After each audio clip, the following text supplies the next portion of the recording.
la question des jauges. Ah oui. Le député Sacha Houlié fait passer un amendement en commission des lois en disant on va réfléchir en pourcentage plutôt qu'en valeur absolue. Proportionnel. 67 000 spectateurs à Marseille possible, c'est pas Clermont-Ferrand où le stade est beaucoup plus petit. Donc définissons un pourcentage.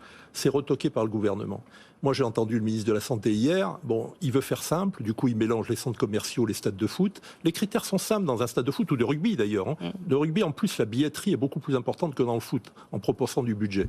Et à l'arrivée, il dit, pour faire simple, on met tout le monde sur un pied d'égalité et on raisonne en valeur absolue. Mais à force d'être simple, on devient simplet. Je veux dire, il ne faut pas prendre les gens pour des benets. Ils savent très bien que 5000 personnes au stade Vélodrome ou au stade des Lumières, tiens, à Lyon, c'est pas la même chose que 5000 personnes dans un stade de 10 000. Donc là, dans un secteur économique qui est fracassé par la crise, même si je suis un des premiers à reconnaître que le gouvernement a fait ce qu'il fallait pour l'aider. Mais aujourd'hui, c'est extrêmement tendu.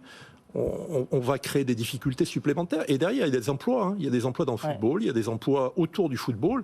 Donc là-dessus, le gouvernement pourrait faire preuve d'un peu plus de discernement. Je ne pense pas simplement au ministre de la Santé, mais la ministre des Sports pourrait défendre un peu mieux le rugby, le foot et tous les sports concernés par ces jauges.